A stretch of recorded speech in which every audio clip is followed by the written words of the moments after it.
2 ദിവസം മുമ്പ് തീപിടുത്തമുണ്ടായതിന് പിന്നാലെ ഇന്നിതാ കോഴിക്കോട് മെഡിക്കൽ കോളേജിലെ അതേ അത്യാഹിത വിഭാഗത്തിൽ വീണ്ടും തീപിടുത്തമുണ്ടായി.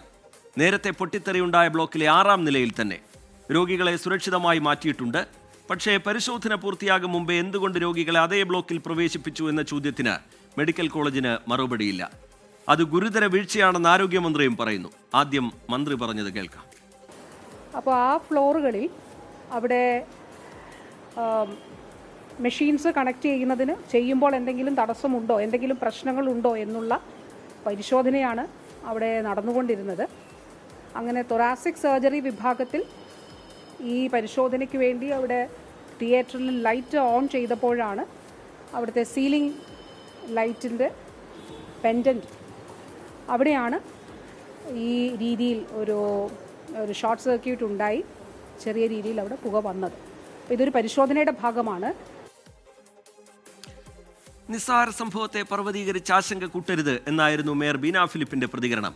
തീപിടുത്തത്തിന് പിന്നാലെ പ്രതിഷേധവുമായി പ്രതിപക്ഷവും രംഗത്തെത്തി. ചില പ്രതികരണങ്ങൾ കൂടി കാണാം. വേറൊരു മെഷീൻ, അത് പുതുതായിട്ട് ഇൻസ്റ്റാൾ ചെയ്ത ഒരു മെഷീൻ്റെ കാര്യമായിരുന്നു അവർ ചെക്ക് ചെയ്തുകൊണ്ടിരുന്നത്. അവിടെയാണ് സംഭവിച്ചത്. അല്ലാതെ ഈ തന്നെ തീപിടിക്കുകയോ ഒന്നും ചെയ്തതല്ല. അത് ചെക്ക് ചെയ്യുന്നതിനിടയിലാണ് അവർ ചെക്ക് ചെയ്യുന്നത്. എന്തുകൊണ്ടായിരിക്കും? എന്തെങ്കിലും ഇൻവെന്റ് ചെയ്ത് കാണൂല, അവിടെ ഒരു സാധനം ചെയ്ത് കാണണം, അതുകൊണ്ടായിരിക്കും ചെക്ക് ചെയ്തിട്ടുണ്ടാവുക. ഇതിപ്പോൾ ഡോക്ടർ നമ്മളോട് പറഞ്ഞതാണ്.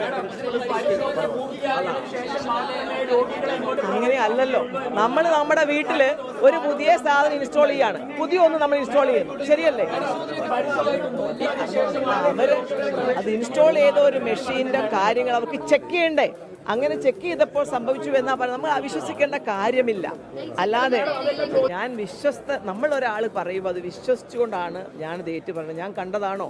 അല്ല. ഒന്നേ എനിക്ക് പറയാനുള്ളൂ, സത്യാവസ്ഥ അറിയാതെ ആരെങ്കിലുമൊക്കെ പറയുന്നത് കേട്ടിട്ട് ദയവായി അതൊക്കെ ഓരോരുത്തർ ഓരോ കാര്യങ്ങൾ പറയുന്ന പകുതി ചെയ്യുമ്പോഴേക്കും ഓടും. ഇവിടുത്തെ പ്രിൻസിപ്പൽ അധികാരികൾ ഇന്നെന്താ പറയുന്നത്? നിങ്ങളുടെ മാധ്യമങ്ങളോട് പറഞ്ഞു ഈ ബിൽഡിങ്ങിൽ ആരുമില്ല, രോഗികളില്ല. രോഗിയായിട്ടുള്ള ഒരു ചേച്ചിയാണ് ഒരു തവണ ട്രിപ്പ് ഇട്ട് തിരിച്ച് സ്കാൻ ചെയ്ത് തിരിച്ചു വന്നത്. അപ്പോൾ അവർ ഇപ്പോൾ ഉള്ളോട്ട് കയറ്റുന്നില്ല. അപ്പോൾ ഇവർ ആരോടൊക്കെ എന്തൊക്കെ ഒളിക്കുകയാണ്.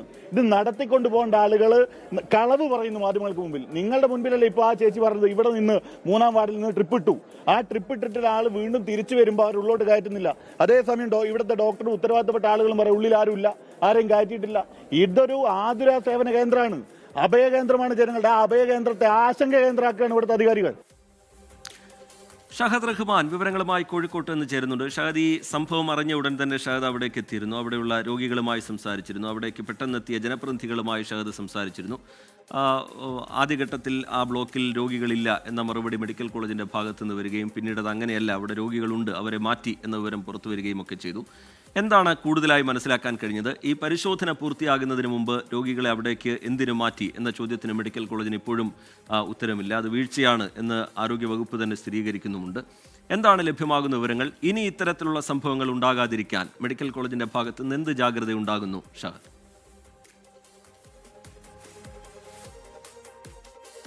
രജിത, ഇന്ന് ഉച്ചയോട് കൂടിയിട്ടാണ് ഇത്തരത്തിലൊരു അപകടം ഉണ്ടാകുന്നത്. ഈ അപകടം നടന്ന ഘട്ടത്തിൽ തന്നെ, കാരണം കഴിഞ്ഞ ദിവസം അതായത് വെള്ളിയാഴ്ചയാണ് ഈ പുക ഉയരുന്ന ഒരു സാഹചര്യം ഉണ്ടായത്, പൊട്ടിത്തെറിയോടുകൂടി പുക ഉയരുന്നത്.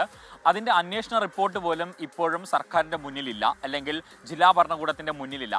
അതിന് തൊട്ടുപുറകെയാണ് ഇന്ന് ഇത്തരത്തിൽ തീപിടുത്തം എന്നൊരു വാർത്ത ആദ്യം നമ്മളിലേക്ക് വരുന്നത്. ആദ്യഘട്ടത്തിൽ നമ്മൾ വിചാരിക്കുന്നു ഇത് ഏതോ തരത്തിൽ ഉള്ള ഒരു വ്യാജ പ്രചാരണമാണ് എന്ന് മാത്രമാണ് നമ്മൾ വിചാരിച്ചിട്ടുണ്ടായിരുന്നത്. പിന്നീട് നമ്മൾ ഇത് വിശദമായിട്ട് അന്വേഷിക്കുന്നു.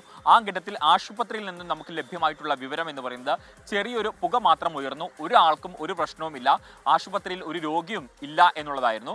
പക്ഷേ അങ്ങനെയല്ല സ്ഥിതിഗതികൾ എന്നുള്ളത് പിന്നീട് നമുക്ക് മനസ്സിലാകുന്നു. ഉടൻ തന്നെ നമ്മൾ ഇങ്ങോട്ട് പുറപ്പെടുകയാണ് ചെയ്തിട്ടുണ്ടായിരുന്നത്.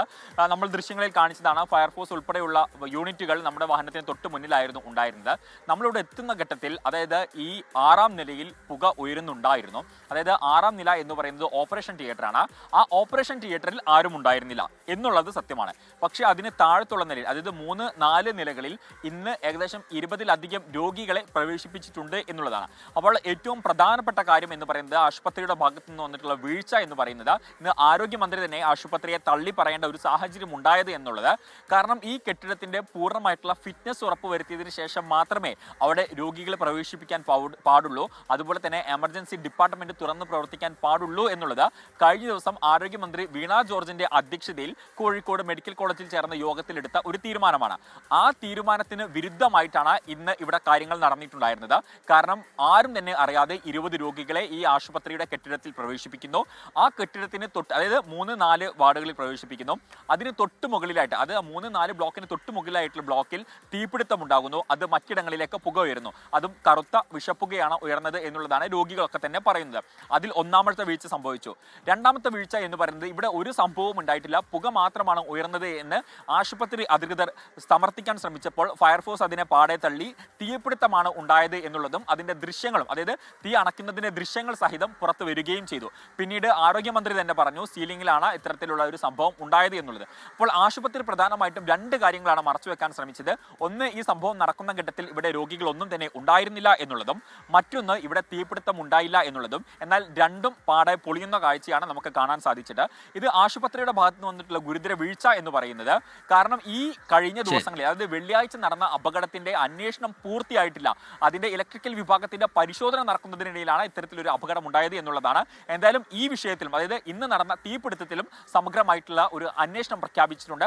അത് നാളെ മുതൽ തുടങ്ങുകയും ചെയ്യും. രജിത. ശരി, ഷാഹദ് റഹ്മാൻ മെഡിക്കൽ കോളേജിൽ നിന്ന് വിശദാംശങ്ങൾ പങ്കുവെക്കുകയായിരുന്നു. കോഴിക്കോട് ജില്ലയിലെ മാത്രമല്ല സമീപ ജില്ലകളിലെയൊക്കെ സാധാരണക്കാരായ പാവപ്പെട്ട ഒരുപാട് രോഗികൾ ആശ്രയിക്കുന്ന കോഴിക്കോട് മെഡിക്കൽ കോളേജുമായി ബന്ധപ്പെട്ട് ജനങ്ങൾക്ക് ആശങ്കയുണ്ടാകുന്ന, രോഗികൾക്ക് ആശങ്കയുണ്ടാകുന്ന തരത്തിലുള്ള യാതൊന്നും സംഭവിക്കാൻ പാടില്ല എന്നുള്ളതാണ്.